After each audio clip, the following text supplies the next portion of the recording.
là, ça y est, le nouvel épisode de JSPC, exactement comme la semaine dernière. Cette fois-ci, j'ai compilé 3 épisodes en un, d'où la durée des 30 minutes passées. C'est plus simple, jusqu'à mars, pour pouvoir mettre en ligne. Sur ce, je vous emmerde pas plus. Bon épisode et à très vite.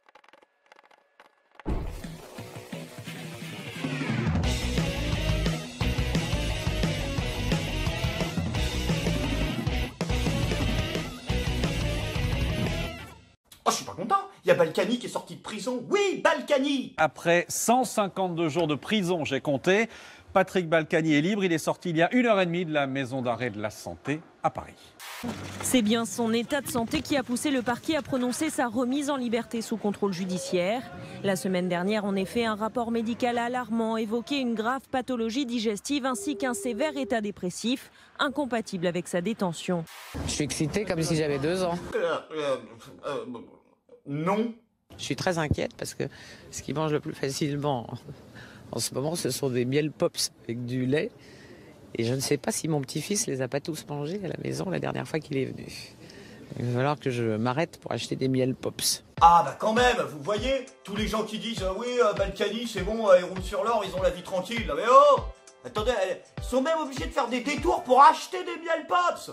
Franchement, c'est pas facile. En plus, elle nous l'a dit, Isabelle, si vous lisez l'expertise médicale, vous verrez qu'elle est totalement flippante.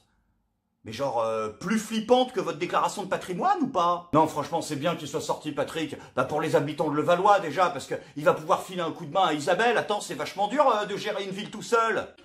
Isabelle continue de travailler comme si de rien n'était. Regardez bien ses mains qui s'agitent sur son bras. C'est un employé de la mairie qui évite notre caméra. Tous les soirs, après ses heures de bureau, il vient masser sa patronne. C'est lui, il est cambodgien. Voilà. Vous pouvez appeler mon mari, mais alors, bah tiens, Grindry, va donner mon téléphone à Patrick et puis tu me le ramèneras. D'accord. On va vous emmener le téléphone. Tiens, Grindry, amène-lui ça, Patrick, en même temps. Les verres, c'est... Oui, Grindry, amène-lui ça en même temps, dépêche-toi. Grindry, c'est un petit boat people qu'on a installé, qui est venu à Levallois il y a 20 ans. C'était Chirac qui nous a demandé de prendre des boat people dans les villes. Et il est venu avec toute sa famille, c'est un boat people. Et il a un nom pas possible. Il s'appelle... Alors d'abord on l'a baptisé Maurice et puis on trouvait pas ça drôle. Et un jour je l'ai baptisé Grindry et toute la mairie, il est au courrier à la mairie, toute la mairie l'appelle Grindry. Voilà. Et Grindry, on l'adore, il est extra. Ouais, c'est... Tu vois, quand on avait fait la chronique à l'époque sur la fin des Guignols de l'info, j'avais dit, bon, on n'a plus vraiment besoin des Guignols de l'info quand on voit les politiciens aujourd'hui, puisque finalement il n'y a plus de différence. Mais alors là, quand je regarde les reportages à la télé, j'ai vraiment peur pour l'avenir du Groland. Après, elle a raison, Isabelle. C'est vrai que, comme elle dit, quand un mec a un nom à coucher dehors, c'est plus simple de trouver un pseudo. Comment il s'appelait, le mec? Il s'appelait Dan. Ah bah attendez, t'imagines Dan, Néo. Après, tout le monde se mettait à chanter dans la mairie. Non, c'était trop compliqué. Donc, on est bien d'accord que les gens qu'on voit, là, c'est toute l'ancienne UMP devenue LR, ligne Sarkozy de Védjan, là. C'est les gens qui nous rabâchent qu'il faut impérativement faire barrage au Front National en 2022. On est d'accord. Mais bien évidemment, vous connaissez la boutique et vous savez que je ne vais pas pouvoir m'empêcher de mettre également une petite tape sur le museau de l'équipe d'en face, particulièrement nos amis journalistes de gauche. Ah, bien pensants, ceux qui sont tournés vers l'autre, ceux qui voient dans le regard de ce migrant un futur Victor Hugo, entre deux caricatures antisémites, ceux qui nous donnent des leçons sur comment il faut se comporter vis-à-vis de l'autre, de la femme, de l'étranger, de celui qui a moins que nous, de celui qui est stigmatisé, qui est oppressé, avant d'aller monter des cohortes de comptes anonymes pour aller harceler des Arabes et des PD. Bref, tous ces gens-là, tous ces gens qui sont l'élite médiatique, particulièrement ceux qui ont fait ce reportage dont le thème principal était « Y a-t-il un racisme anti-asiatique en France ?» Et quoi de mieux pour en faire la démonstration d'ailleurs qu'une vidéo d'Isabelle Balkany qui date de 2002, oui, puisque, après... la mairie de Levallois-Perret de 2002 égale la France de 2020. C'est une histoire de cosinus, voilà. C'est exactement la même chose. Vous êtes vraiment sûr que derrière votre volonté altruiste d'aider votre prochain et de dénoncer les inégalités, vous vous seriez peut-être pas comporté comme les pires des salopards ? Et pour une fois, on va faire un petit instant lecture, puisque en préparant cette vidéo, je suis tombé sur un article très intéressant que vous trouverez en description, et dont je vais vous lire un extrait. Un article de Meylam Nguyen Conan, ou Conan, désolé pour la prononciation, mais bon, vous n'allez pas me reprocher d'être raciste, c'est sur la partie française que je coince, qui nous explique que les choses sont peut-être un petit peu plus complexes que cela. La vidéo avait été enterrée pendant 18 ans. Il y avait peut-être une raison à cela. Il y avait peut-être une raison autre que l'intérêt et l'image d'Isabelle Balkany. Vouloir défendre ce monsieur et à travers lui défendre nos parents qui ont accepté d'être humiliés en dénonçant les attitudes de leurs soi-disant bienfaiteurs est noble. Avons-nous cependant le droit ou le devoir de les défendre malgré eux ? Pouvons-nous mener le combat de l'antiracisme sans nous poser une fois la question de savoir si nous ne trahissons pas nos aînés, sans nous demander pendant quelques secondes si la fin justifiait les moyens ? Aujourd'hui, si je fais le bilan en images perçues de cette vidéo, je pense que, petit 1, Madame Balkany est sortie à peine écorchée de cette vidéo. Sa répartie sur 35 ans d'amitié, cautionnée par le principal intéressé, a convaincu. De toute façon, son image était tellement clivante qu'elle ne pouvait l'être plus. Et en France, ne l'oublions pas, les gens de pouvoir et les escrocs résilients fascinent. Petit 2, la vidéo a contribué à réveiller les racistes gentillets, la magie des réseaux sociaux et qu'elle libère. Cette vidéo convainc les convaincus du racisme de Madame Balkany, alors même qu'elle est censée dénoncer, elle libère aussi les hésitants à avoir une attitude de racisme totalement assumée. Si Isabelle Balkany l'a fait, on peut donc le faire. Petit 3, elle a permis de mémoriser Grindry comme nouvelle appellation marrante à côté de Petit Nem au répertoire des moqueries à adresser à nos copains Shintok dans les cours d'école. Je fus interpellé ainsi quelques heures après la diffusion de la vidéo. Petit 4, elle a fait de Monsieur Grindry le stigmate d'une génération de parents immigrés et réfugiés qui n'ont pas su dire non, qui n'ont pas su dire merde, qui n'ont pas su se défendre, qui n'ont pas su se révolter. Mais le plus triste pour moi est qu'elle a surtout transmis à tous, sans filtre, ce sentiment de pitié matiné de honte, de voir un homme humilié et passif, un homme qui pourrait être son propre père, accepter ainsi la soumission sans comprendre pourquoi, sans l'autoriser à l'expliquer, sans l'inviter à dialoguer avec les nouvelles générations. Si nous avions pris soin de l'interroger, il nous aurait peut-être expliqué pourquoi cette attitude était son choix et qu'il était en paix avec cela. Il nous aurait peut-être dit qu'être en paix avec ça lui a précisément permis de nous éduquer dans la dignité et le respect, dans la recherche de valeurs fortes et d'une éducation qui nous libère. Nous aurions peut-être compris que son humiliation était peut-être un sacrifice que tout parent accepte de faire pour son enfant, pour qu'il ait une vie meilleure. Condamner cet homme et le figer dans son humiliation, c'était faire de lui un parent indigne qui éduque son enfant à la vengeance et aux représailles. Dans cet homme, j'ai vu mon père. Dans Isabelle Balkany, j'ai vu une vieille crapule professionnelle dont je n'attends aucune probité. Dans certains de ces jeunes asiatiques, j'ai vu de la haine envers le français, envers le blanc, envers les formes figées identifiées par l'antiracisme en cours, prompt à dénoncer, plus qu'à construire. J'espère que cette deuxième génération songera à une émission ou à une rencontre avec ce monsieur et ses enfants ou avec d'autres jeunes de la nouvelle génération pour permettre un dialogue apaisé et respectueux qui n'a pas besoin de lyncher les ex-coloniaux et nouveaux racistes pour construire cette génération digne et qui ne laissera plus rien passer.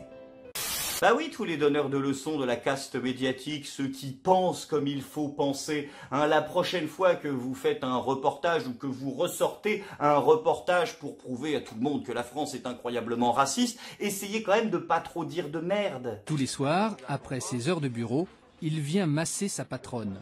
C'est lui. Il est cambodgien. Ah voilà, parce que le problème, c'est qu'il n'est pas cambodgien, il est vietnamien. Et si vous lui aviez adressé la parole 1 minute, il vous l'aurait probablement dit. Mais bon, il était là pour être exposé, c'était pas vraiment le but du reportage de lui parler, n'est-ce pas? Et mention spéciale d'ailleurs pour tous les professionnels de l'antiracisme de Twitter qui y sont également allés. Bon allez, on va pas être difficile, chinois, vietnamiens, cambodgiens... Ça bouffe des nems après tout. Je dis nous t'es gentil, seulement la voix de chaos. Pas fait de mal à un panda. Moi j'adore la Chine. Oh je kiffe la Chine. J'adore tout ce qui est chinois. J'adore le vermicelle, le soja, les sauces aigres douces. Oh mon dieu c'est un délice. Oh c'est un délice les beignets. La vérité, c'est que vous n'êtes que les dignes successeurs des racistes d'hier, ceux qui exposaient les étrangers dans des musées pour montrer leur supériorité morale et qui aujourd'hui les exposent dans les médias toujours pour montrer leur supériorité morale. Ce qui se passe en ce moment, c'est qu'il y a une OPA de la part des sécessionnistes communautaristes et racistes en règle générale, qui tentent de ramener dans le giron du ressentiment anti-blanc des populations qui n'avaient rien demandé. Non mais c'est vrai, les Asiatiques, vous faites chier à vous intégrer comme ça, c'est juste pas possible, à nous pondre des générations de gamins ingénieurs. Pourquoi vous venez pas avec nous? Pourquoi vous venez pas vous abreuver aux mamelles turgescentes du séparatisme, de la haine anti-blanche et des subventions de la CAF? Venez, on est bien. Vous êtes les pires racistes que ce pays connaisse. C'est vous qui avez fait des antiracistes traditionnels, ceux qui considèrent comme votre serviteur que blanc, jaune, rouge, vert, noir, ça a finalement à peu près autant d'importance que la couleur de tes chaussettes ou de ton slip. Vous en avez fait de ces gens-là les nouveaux racistes, ceux qui nieraient votre délire néo-religieux du racisme systémique. Après, soyez rassurés, il reste des intellectuels, de véritables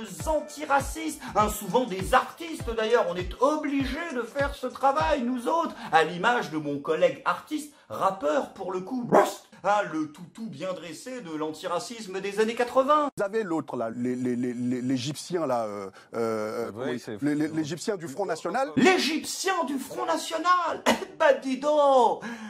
Ah putain, avec des antiracistes comme toi, on n'a plus besoin de skinhead. Rentrez pas dans... C'est Jean Messia. Non mais moi rentrez pas dans son jeu comme ça. Non mais c'est pour ça que je ne veux même pas le citer d'ailleurs. Mais et propos mensongers, parce que ça, c'est inadmissible. Et de dire que j'ai qu'à retourner au Togo, le député chinois, comment il s'appelle, je ne vais pas lui conseiller, lui, de retourner en Chine, parce qu'en ce moment, c'est pas une bonne chose de retourner en Chine pour lui. Oh, bon, c'est parti. Le chinois, allez. Oui, il parle de Joachim Sonforget, qui veut pas nommer. Et d'ailleurs, heureusement que ça, il le nomme pas, parce qu'il serait tapé encore plus la honte. Joachim Sonforget est né, oui, en Joni, je sais, c'est un pays très lointain, mais alors plus précisément à Séoul, en Corée du Sud. Et pour être encore plus exact, il est de nationalité franco-kosovare. Non, sans déconner. Toi qui te plains tout le temps qu'il n'y a pas assez de noirs en politique, tu veux pas postuler à la mairie de Levallois-Perret? Ah, je suis désolé, mais je pense que tu pourrais y faire une très très belle carrière. Sans déconner, quand est-ce qu'on retrouve un tout petit peu de bon sens, qu'on arrête de se séparer en couleurs et qu'on se met tous ensemble pour lutter contre notre ennemi commun, comme nous y invite d'ailleurs Anna Mouglalis? Le problème que l'on a en France, c'est qu'on s'intéresse à la politique tous les 5 ans. Il faut reprendre la rue, et c'est ce qui est en train de se passer. Ah bah ça c'est bien. Par contre, de quelle rue tu parles? Non, mais la rue que tu nous dis qu'il faut qu'on reprenne, c'est quoi? C'est rue de la Pompe, rue du Faubourg Saint-Honoré? Je veux dire, non, parce que t'étais égérie de Chanel, en fait. Et t'as touché un gros chèque, quand même, pour être Coco au Festival de Cannes. Donc, juste, je posais la question, c'est tout. Après, attention, heureusement, il reste quand même de courageux éditorialistes pour dénoncer le caractère scandaleux de ces propos, à l'image de Jean-Michel Aplathy. Que veut dire reprendre la rue? La loi du plus fort? Celle des plus activistes? Comme dans l'Allemagne des années 20. Raconter n'importe quoi est un privilège des démocraties. Ah bah voilà, il a raison Jean-Michel. Bah quoi? Ah bah si, dire n'importe quoi reste un privilège des démocraties. Il vient de le prouver. Sans déconner, c'est quoi ce réflexe pavlovien de nous ressortir les pires heures de notre histoire à chaque fois qu'on parle de prendre la rue? Je veux dire, à ce moment-là, le Front Populaire, fallait pas? Ou remarque, non, je pense que dans la tête de Jean-Michel Apathy, fallait pas. Mais 1789, fallait pas non plus. Ça peut se défendre. Mais c'est pas ce que tu nous dis sur les plateaux. Après, je vais pas trop m'attaquer à Jean-Michel Apathy, j'ai un peu l'impression de tirer sur une ambulance, c'est limite s'attaquer à un handicapé à ce niveau-là. Ah d'ailleurs, en parlant d'handicapé, ça y est, ça va aller mieux bientôt en France. Oui, notre leader suprême, Pose Caca Premier, a décidé de lancer son grand plan, attention, contre le handicap, avec une mesure forte. C'est parti. Je sais que c'est un très gros travail et que ça fait peur à tout le monde et qu'on m'a demandé quelques mois, mais que pour le 1er janvier prochain, j'ai souhaité qu'on puisse avoir un numéro d'appel national dédié à l'accompagnement et l'accès aux droits de l'ensemble des personnes en situation de handicap, enfants comme adultes. Ah, une hotline, ça c'est une bonne idée. Donc on résume, on a eu la hotline contre les discriminations liées au genre, on a eu la hotline contre les discriminations liées à l'origine ethnique, on a eu la hotline contre les violences faites aux femmes, on a eu la hotline contre la drogue, on a eu la hotline contre l'addiction au jeu, on a eu la hotline contre le coronavirus, on a eu la hotline contre la précarité étudiante. Si, ils ont fait ça après qu'un étudiant se soit immolé. C'est plus un pays. C'est une centrale d'appel au Pakistan. Sans déconner, à chaque fois qu'on a un problème dans ce pays, vous faites quoi à part créer une centrale d'appel? Ah bah si, ils créent les nouvelles taxes pour la financer. C'est vrai que j'avais oublié. Non mais merde, c'est quoi la prochaine étape? Une hotline sur le conflit israélo-palestinien? Pour Palestine, votez 1. Pour Israël, votez 2. Et puis après, bon bah, on fera comme d'habitude, on sucera la bite à Netanyahou. Ah sans déconner, j'ai hâte de voir le prochain remaniement gouvernemental. Et nommé ministre de l'écologie, mademoiselle Greta Thunberg. Et nommé ministre des comptes publics, monsieur Patrick Balkany. Et nommé ministre des hotlines, madame Marlène Schiappa. Oui, elle voulait plus qu'on la regarde, donc du coup on la met au téléphone, c'est plus pratique. Ah par contre, je vous ferai gaffe, hein, mais je crois que vous avez oublié la hotline contre les violences policières. Voilà, je dis ça, je dis rien. Hein. En fait, à mon avis, Macron se fout de notre gueule. Il est président, mais il a jamais arrêté de travailler dans le privé. Hein. C'est juste qu'il est passé de Rothschild à SFR. Ah, d'ailleurs, petite question, en passant comme ça, votre centrale à la con là, c'est aussi pour les sourds-muets ou pas? Après attention, pas de mauvaise foi, Emmanuel Macron ne fait pas que ça. Il a aussi décidé de présider une conférence nationale sur le handicap à l'Élysée. Donc, il y a un accès handicapé au moins. Après, je trouve ça un peu paradoxal quand même, ce genre de conférence, surtout venant d'un mec qui a fait passer le nombre de logements accessibles aux handicapés dans la loi Elan de 2018 de 100% à 10%. Après, soyez rassurés, il n'y a pas que les handicapés hein, qui sont dorlotés par notre gouvernement cette semaine, mais il y a aussi les vieux, hein, puisque la réforme des retraites se fera, ça y est, hein, là c'est définitif, hein, de toute façon, ils n'ont pas le choix, ils l'ont dit en commission. Peut-être une réponse à Monsieur Catenin sur le cas, soit on est effectivement hypocrite, soit on l'assume. Donc vous dites une chose et l'inverse à chaque intervention. On assume l'âge d'équilibre parce qu'il n'y a pas d'argent magique. Voilà, il n'y a pas d'argent magique. Putain, c'est bien la République en marche parce qu'ils sont écolos. Ils perdent pas les arguments. C'est vrai qu'avec ce qu'ils doivent dépenser en rails de coke pour que les communicants les trouvent, c'est bien de pas gaspiller. Mais tu vois, ce truc qui nous sortait il y a 6 mois tout le temps, et bah ça, ils le sortaient à la télé. Mais maintenant, ils le réutilisent dans les commissions. Tu vois, comme ça, il n'y a pas de perte là où les gens regardent pas trop. Donc toujours pas d'argent magique, sauf bien évidemment pour le SNU, pour l'ISF, pour la flat tax, pour les niches fiscales, hein, pour le CICE, et puis pour votre grand débat à la con. Après, ce qui est bien, c'est qu'il y a aussi des députés qui savent proposer des choses concrètes, qui savent être proches des gens, leur tenir un discours qu'ils comprennent, loin des élucubrations technocratiques de notre gouvernement. Et je voudrais particulièrement rendre hommage à Jean-Christophe Lagarde, qui a tenu solennellement à répondre à ceux et celles qui voudraient bien partir à la retraite le plus tôt possible, si possible à 62 ans, hein, et qui ont peur de ne pas pouvoir avoir cotisé assez d'heures et assez de temps de travail. Et ben justement, Jean-Christophe Lagarde, il leur a répondu, et leur a dit, si vous voulez cotiser davantage d'heures de travail, il faut faire plus d'heures pendant la semaine. Putain, on n'y avait pas pensé. Ben oui, si tu veux travailler plus, il faut travailler plus. Et sinon, le feu ça brûle et l'eau ça mouille. Après, d'un autre côté, tu vois, Jean-Christophe Lagarde, son argument, il m'a convaincu. Oui, je sais, ça va vous paraître étonnant, mais alors je suis comme tout le monde, j'ai mes failles, hein, en l'occurrence là, l'argument d'autorité, mais je trouve que quand Jean-Christophe Lagarde me dit ça, j'ai envie de le croire, tu vois. Quand Édouard Philippe me dit, hop, faut travailler plus, j'ai envie de lui dire d'aller se faire enculer. Mais quand c'est Jean-Christophe Lagarde, un mec qui sue sang et eau, hein, pour quasiment rien dans son boulot, quand c'est un mec qui regarde pas les heures et qui trime comme c'est pas possible de trimer, eh ben là, ouais, j'ai envie de dire banco. Il y a quelques années, avant, 1974 je crois, il n'y avait pas d'indemnité pour les députés. Et du coup, qui faisait de la politique? Uniquement les gens qui avaient de l'argent, uniquement les riches. Mais certains vont vous dire, évidemment il faut que vous puissiez en vivre de votre mandat, mais pourquoi pas avoir le salaire moyen des Français? Puisqu'il y a beaucoup de Français qui vivent avec 2000 € par mois par exemple. Moi monsieur, je vais vous dire que j'ai, à mon avis, moins que le salaire moyen des Français.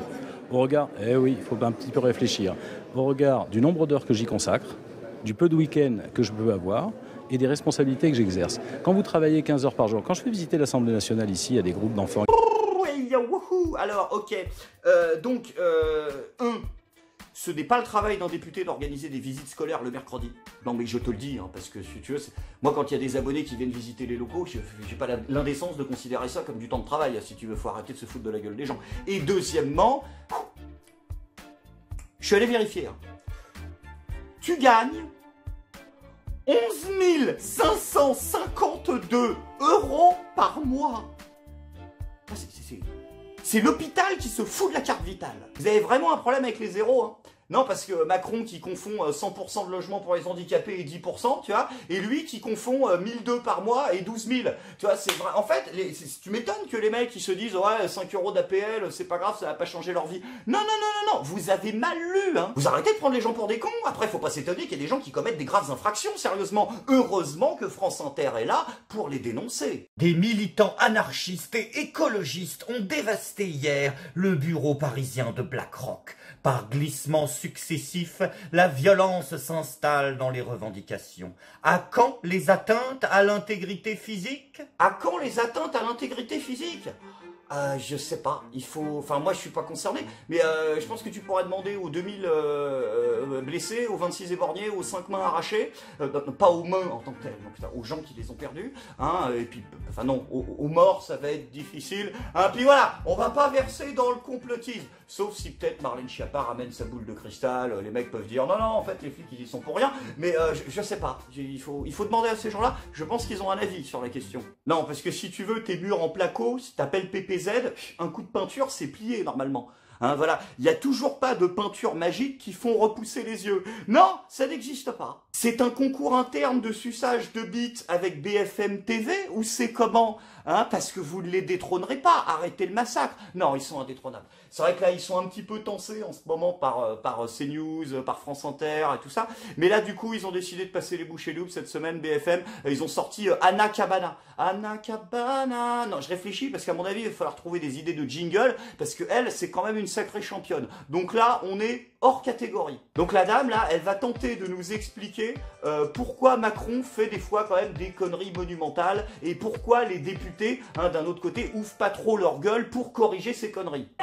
Dans ce mode de fonctionnement nouveau en Macronie, il y a une chose, c'est qu'il faut savoir que le président de la République, il impressionne tout le monde autour de lui. Non, mais quand je vous dis ça, c'est pas un petit sujet politique. C'est-à-dire qu'il impressionne. Les députés sont les petits enfants.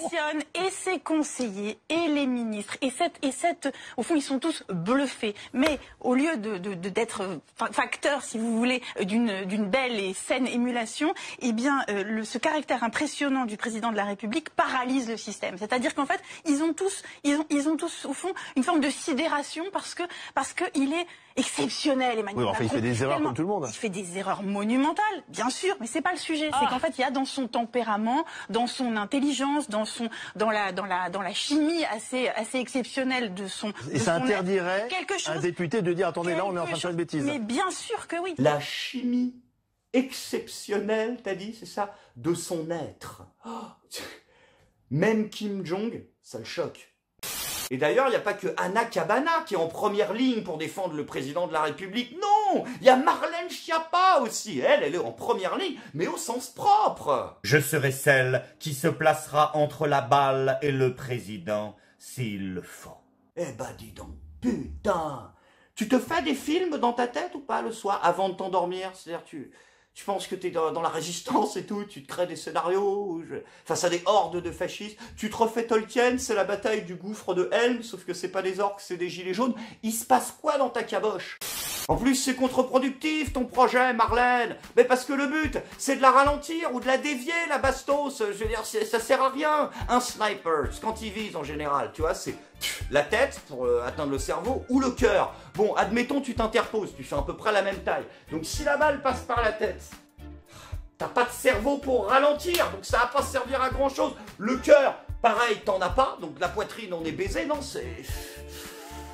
Non, le seul moyen que t'aurais éventuellement de pouvoir ralentir, voire repousser la balle, c'est de t'interposer avec ton cul. Peut-être, là, ça peut marcher. Sans déconner, Marlène, arrête! Quand on voit vos codes de popularité respectives, t'es pas loin de tomber sous le coup de l'incitation au meurtre. Non, ça fait plaisir de voir toutes ces femmes politiques qui sont là pour s'investir à l'égal des hommes. Tout à fait, bien évidemment. Qui en aurait douté, franchement, que les politiciennes puissent être aussi corrompues que les politiciens, enfin, compétents que les politiciens. Bien évidemment, et il n'y a pas qu'en France, rassurez-vous, il y a Nathalie Loiseau aussi, pour faire cocorico au Parlement et défendre l'image de la France. Loiseau, c'est quand même un certain niveau. It's generally agreed that no deal would not be good for Britain. I understand that. But the Eurozone is stagnating, France is rocked by strikes and unrest, Germany is in industrial recession, Italy is in an economic recession. Are you sure that the EU could afford no deal. I'm surprised that the journalist doesn't know that there are no strikes anymore in France, but that's not a problem. I'm surprised that the journalist doesn't know that there are no strikes anymore in France. There are no strikes anymore in France. Manifestations, bus à l'arrêt, écoles perturbées. There are no strikes anymore in France. Les principaux incinérateurs d'Île-de-France sont à l'arrêt en raison d'une grève contre la réforme des retraites. Un mouvement de grève a été lancé par une partie des agents chargés de l'enlèvement des ordures ménagères à Marseille. C'est le mouvement contre la réforme des retraites qui est à l'origine de cette action. Une grève du ramassage des poubelles dans plusieurs arrondissements. 4 semaines de grève, des robes d'avocats qui ont été jetées notamment à vos pieds, des procès retardés par dizaines, parfois des palais de justice embolisés par la grève. Un palais de justice presque désert.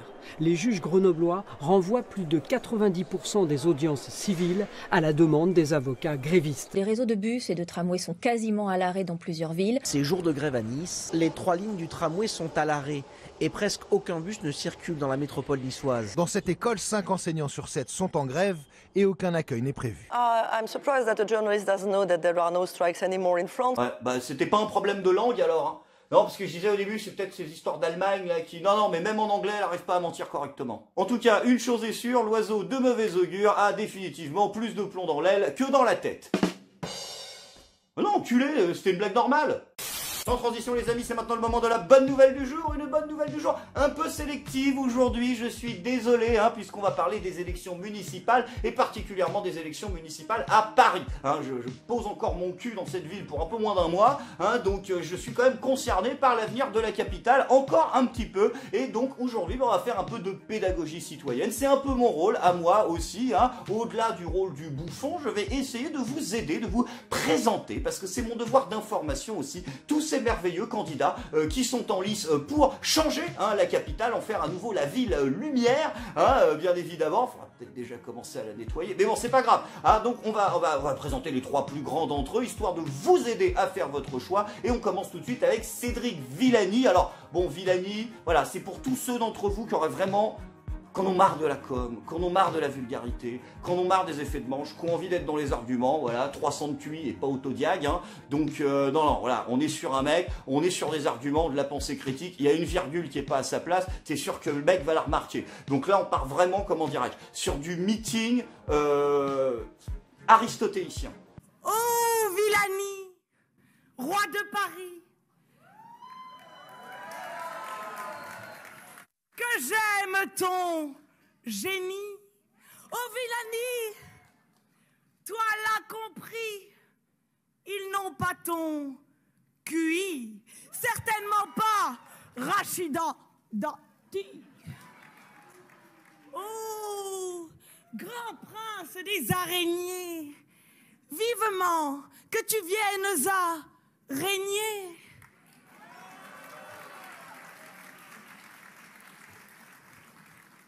Les mathématiques te donnent la trique, plus que les gros lolos d'Anne Hidalgo. Pas besoin de théorème pour calculer combien on t'aime. Pas besoin de faire de calcul pour voir que Griveaux, tu l'en... D'accord. Donc ça, c'était le camp de la raison et des idées. Ok, d'accord, très bien. Mais non, mais fallait prendre Bigard à ce moment-là. Je veux dire, quitte à faire des blagues. En plus, dans le registre, lui, au moins, il est drôle. Ah ben non, je suis con, il est avec Campion. Bon, c'est pas grave, on se remet de cette petite désillusion. Hein, voilà, deuxième candidat, la tradition, hein, la championne, hein, incontestée et invaincue, Anne Hidalgo, on ne la présente plus, Parti Socialiste. On connaît en plus Parti Socialiste, on va pas à l'aventure. Hein, on connaît bien, on est bien à l'aise, on a eu Delanoë, on a eu tout ça, je veux dire, quand même, hein, on est content, Paris-Plage, la Gay Pride. Donc voilà, les valeurs sûres. Anne Hidalgo qui d'ailleurs hein, a accepté, et je trouve que c'est bien, c'est tout à son honneur aussi, c'est peut-être un point pour elle, de dresser son bilan. Il n'y a pas plus de bouchons, il y a vraiment une baisse de la circulation à Paris. Hein t'as un argument ? Vous savez, à Paris, en 2001, 60% des ménages parisiens avaient un véhicule. Aujourd'hui, c'est 35%. 9 Parisiens sur 10 se déplacent pour aller au travail en transport en commun ou à pied ou en vélo. Quoi ? Mais qu'est-ce que tu racontes ? C'est un sophisme gros comme la bite à Rocco, ce que tu nous balances. Ça ne prouve absolument pas qu'il y a eu une stagnation ou même une diminution du nombre d'embouteillages à Paris. Faire baisser la circulation ne veut pas forcément dire moins de bouchons. À partir du moment où on met en place des restrictions de circulation, à partir du moment où on réduit les places de stationnement, effectivement, on se retrouve avec moins de voitures tirantes. Mais moins de voitures tirantes, mais qui ne trouvent pas de place, qui circulent en permanence sur des axes qui sont congestionnés. Donc fatalement derrière, plus de bouchons. Ah oui, surtout qu'il y a une étude récente en plus, c'est ça le malaise qui vient justement de démontrer que Paris était la ville de France la plus embouteillée. Hein, et au niveau européen, on est la 4e ville la plus embouteillée. Et c'est normal en plus que les embouteillages augmentent. Tu mets en place une politique de restriction des voies. Je veux dire, à quel moment ça se connecte? Et le pire, c'est que c'est même pas complètement de ta faute, puisqu'il y a aussi eu les grèves qui naturellement créent une explosion du nombre d'embouteillages, ainsi que les travaux à Paris qui ont augmenté de 70%. Quel est l'intérêt de mentir, Anne? Le seul endroit à Paris où il n'y a pas d'embouteillage, c'est dans ton cerveau. Bon allez, c'est pas grave, il nous reste le meilleur d'entre tous, le candidat de l'espoir, le candidat du renouveau. Je veux bien évidemment parler de Benjamin Griveaux. Hein? Pourquoi tu fais sonner le bip bip encore de quoi? Il y a une mise à jour de quoi? Hein? Comment ça, il s'est retiré? Non, il s'est retiré? Benjamin Griveaux a donc pris la parole à 9 h ce matin dans une vidéo pour annoncer son retrait de la course à la mairie de Paris. Oui, après la diffusion sur Internet de 2 vidéos à caractère sexuel attribuées à Benjamin Griveaux. Oh merde. Ah ouais. Ah non, vraiment, c'est scandaleux. Non, je suis sérieux. C'est voilà, je leur tape à la gueule, mais il y a quand même un minimum. Comme dirait l'autre, il y a un esprit mousquetaire à avoir un minimum. Je veux dire, voilà quoi. C'est quoi ces méthodes? Ah non, franchement, moi, je vais vous dire, ça me dégoûte définitivement de la politique. J'avais déjà tenté une fois l'expérience, et ben je peux vous dire que jamais, entendez-moi bien, jamais plus je ne me présenterai à des élections.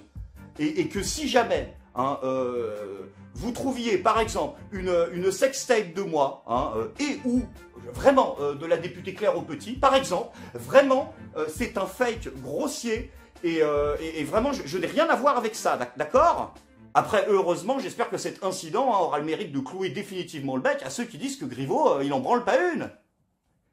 Mais non, mais là, c'en était une, merde! Non, mais merde, sans déconner, Benjamin, on comptait sur toi, putain, abandonne pas! T'as juste à retoucher un tout petit peu tes affiches. En plus, c'était vachement bien parti, t'avais déjà fait les photos, oui! Il avait fait les photos de shooting photo, là, pour sa campagne. Tout était déjà lancé, regarde comment ça... Oula! Oulala! Ah oui! Ah, oh putain! Non! Ouais! Ah, oulalala! Ah oui, là, non, non. C'est pour avoir l'air jeune et dynamique. Non, mais c'est putain. On joue pas un board game, là. T'es pas en train de faire du mime. Qu'est-ce qui t'arrive? Non, franchement, c'est pas plus mal qu'il ait arrêté, je me dis. Parti comme c'était parti, il serait pris une branlée. Voilà! Ah, bah tu vois quand tu veux. Je suis pas content.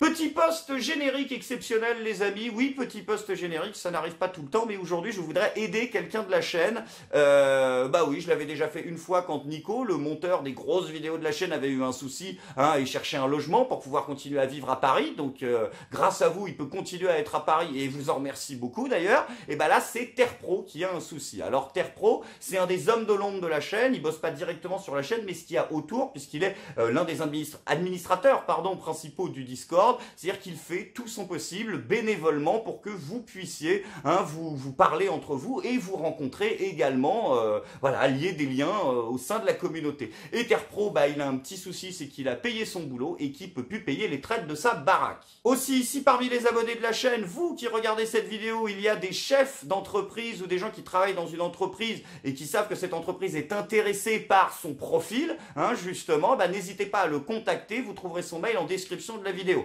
Alors, histoire de ne pas le présenter n'importe comment, il m'a envoyé quand même un petit message. Voilà, donc il recherche un poste de technicien télécom et réseau, voilà, en binôme ADSL et FO. J'ai pas compris parce que je suis pas du métier, mais ce n'est pas force ouvrière. Non, je pense pas. Je suis pas en train de vous envoyer un syndicaliste qui va plomber la boîte. Fibre optique. Ok, c'est fibre optique, d'accord. Voilà. Sans permis de conduire, malheureusement pour le moment, il est en train de le repasser. Il est également technicien informatique sur site, support utilisateur ou VIP, mais il peut également travailler via un poste à distance. Il a la fibre et il fait régulièrement du back-office pour des sites internet de chez lui. Si vous souhaitez, dans le cadre de ce type de prestation, avoir ses prix et des images de son travail, vous pouvez le contacter, c'est en description de la vidéo. J'espère que quelqu'un aura quelque chose pour lui parce que j'aimerais bien qu'il puisse payer sa baraque et qu'il puisse continuer à faire plein de belles choses pour cette chaîne. Sur ce, merci Cognac Jet, à vous les studios.